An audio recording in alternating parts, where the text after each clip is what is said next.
Continuando o nosso especial sobre O Poderoso Chefão, o primeiro filme está completando no mês de março 50 anos desde o seu lançamento. Eu sou um grande fã de todo o filme, da sua história, por trás do Poderoso Chefão, dos realizadores que estão ali, dos atores que participaram dessa obra. Gosto muito de revisitar o Poderoso Chefão, então é um prazer estar compartilhando com vocês aqui todos esses vídeos. Hoje nós vamos falar sobre um elemento interessantíssimo na narrativa de O Poderoso Chefão, uma história que o Coppola conseguiu encontrar ali dentro do livro do Mario Puzo e que realmente acabou sendo o grande pilar da história por trás de O Poderoso Chefão. A gente vai analisar isso aqui hoje, vai ser bem interessante. Se você é uma pessoa apaixonada por cinema e tem vontade de estudar os filmes, de conhecer mais sobre cinema, de poder fazer suas próprias análises e usar essas ferramentas até mesmo para contar as suas próprias histórias, eu gostaria de te convidar para conhecer o Além do Frame, que é o meu curso de cinema. O link está aqui na descrição e no primeiro comentário fixado. É um curso onde eu transmito para você todas as ferramentas que eu utilizo para analisar os filmes e para construir as minhas histórias também. Então é um espaço bem bacana e nós teremos uma aula incrível sobre o Coppola. Nós teremos uma aula no dia 30 de março, ao vivo, uma aula que eu vou dar para os alunos do Além do Frame sobre as metodologias do Francis Ford Coppola. Se você está assistindo esse vídeo depois do dia 30, a aula ficou gravada para todos os alunos poderem assistir a hora que eles quiserem. Então é um espaço bem legal para a gente conhecer mais sobre cinema e fica aqui o convite.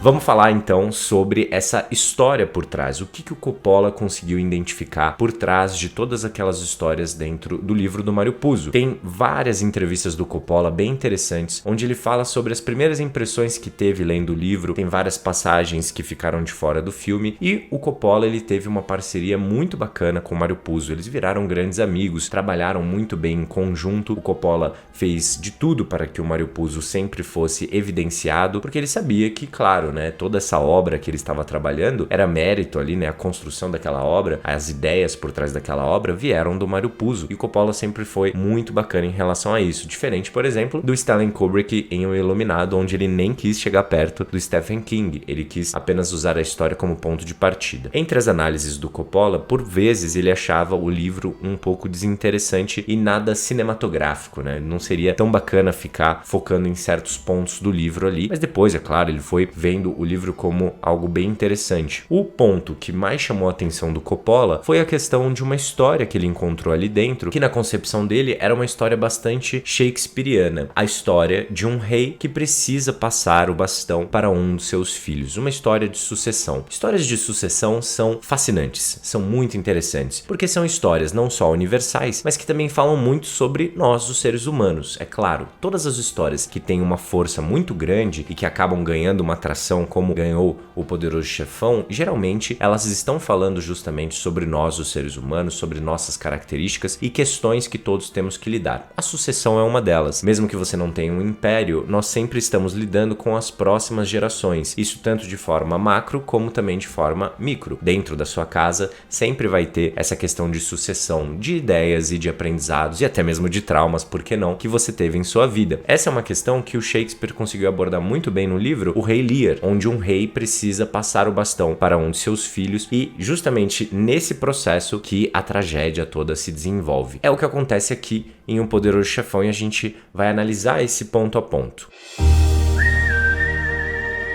Vamos começar falando sobre o rei em si. O rei dentro da história de O Poderoso Chefão é apresentado como um homem bastante carinhoso, um homem que está sempre rodeado de sua família, um homem justo nas suas ideias, onde ele tem uma visão muito clara de como ele quer lidar ali com a sua família e também com todos aqueles que pedem favores. Nós começamos o filme com pessoas pedindo favores para o Poderoso Chefão e ele aceitando, Ele mesmo que estivesse conversando ali sobre espancar outras pessoas, ele fala sobre tudo isso com uma naturalidade muito grande. E eu fiz um vídeo específico sobre o Don Corleone aqui no canal, que eu recomendo para todos vocês, onde eu analiso mais como essa construção foi realizada. Então foi uma escolha do Coppola não retratar o Don Corleone como um homem cruel, ainda que o universo que ele construiu em volta volta de si, a riqueza que ele tem é uma riqueza que foi construída no mundo do crime. Então, claramente, esse homem já cometeu diversos crimes. A gente vai conhecer isso mais a fundo na parte 2 de O Poderoso Chefão. Mas percebam que toda a força em volta do rei é construída pelas histórias que outros personagens contam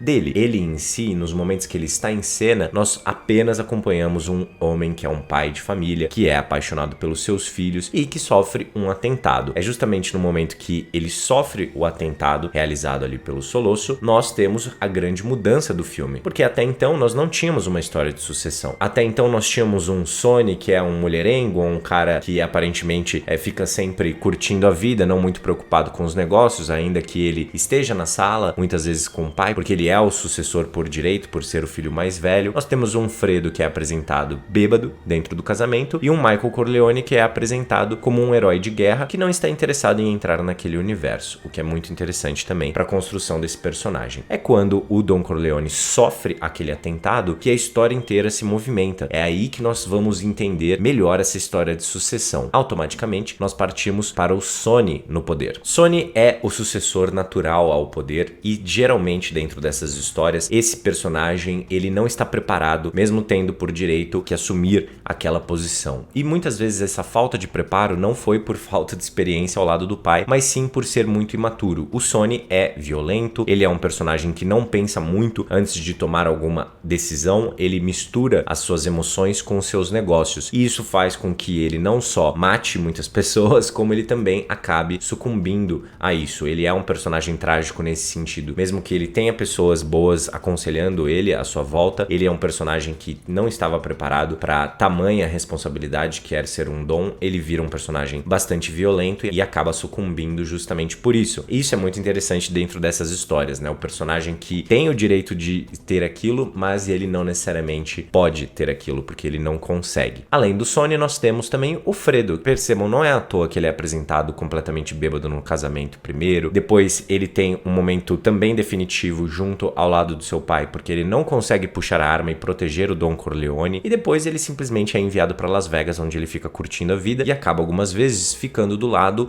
de outras pessoas que não são parte da família. Isso também vai ser desenvolvido de forma maestral no segundo filme de O Poderoso Chefão. Mas o interessante do Fredo é justamente isso, né? É aquele que até pode ter um desejo de alcançar o poder, mas ele não tem a menor condição disso e ninguém o considera para isso. Então ele acaba sendo um personagem que vai ficando cada vez mais amargo em relação a isso. Por não ser considerado como alguém de poder, ele toma ações que o transformam em um personagem perigoso lá na frente, no segundo filme, mas que também faz parte da sua tragédia. Percebam que todos os personagens têm sua própria tragédia, inclusive o Don Corleone, mas eu vou falar da tragédia dele só no final do vídeo aqui. E aí nós partimos para o Michael Corleone, que é o grande sucessor de fato, e ele tem uma característica muito interessante, que percebam, esse é o tipo de característica mais valioso dentro da construção de um personagem quando a gente está falando desse tipo de história, desse tipo de tragédia que é construída. Qual que é a grande questão dele? Ele não quer ser o sucessor, ele não quer ser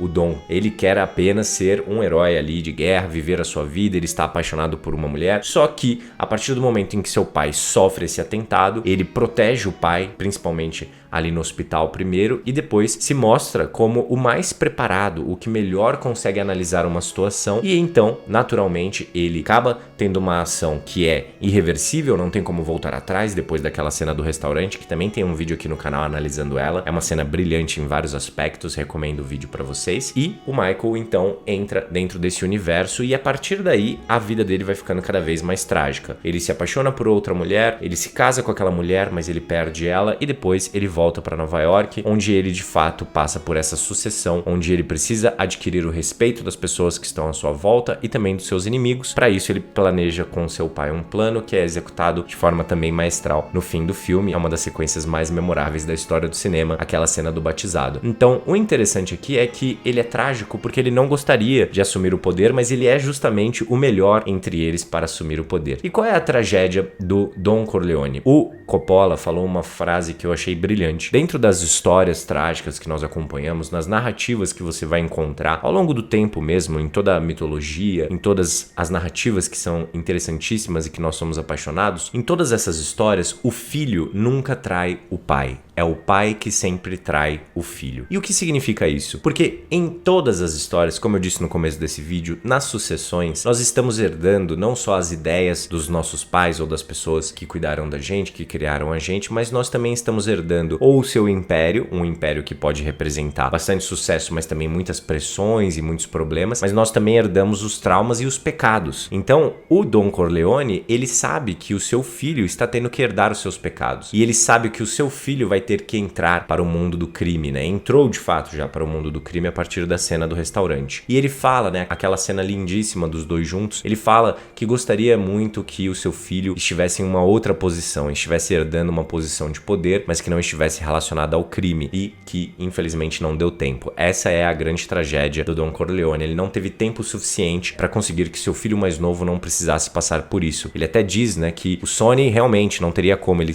estava fadado tragicamente àquele universo, àquela escolha que o pai fez, mas o Michael em si, não, ele esperava coisa melhor. E aí está a grande genialidade dessa construção da história, e na minha concepção é de fato o que transforma, né, esse filme em algo tão interessante, tão universal e tão potente até hoje. Claro que além dessa trama toda, nós temos diversos detalhes e diversas questões que são pontos muito fortes do filme, mas foi através desse uso inteligentíssimo do Coppola, de usar uma história antiga, uma história shakespeariana, uma história que até hoje permanece muito forte, né? Várias tragédias do Shakespeare são refeitas o tempo todo, estão presentes nas narrativas que nós vemos sendo realizadas. Ele fez um bom uso disso e trouxe as peculiaridades, as particularidades de O Poderoso Chefão com todo o universo que ele construiu ali. Eu espero que vocês tenham gostado da análise de hoje, pessoal. Na semana que vem nós teremos mais um vídeo, é o último vídeo do especial, onde nós vamos comentar algumas das cenas memoráveis dentro desse filme. Nós vamos falar das principais, das melhores cenas em Um Poderoso Chefão, cenas que eu considero as cenas que de fato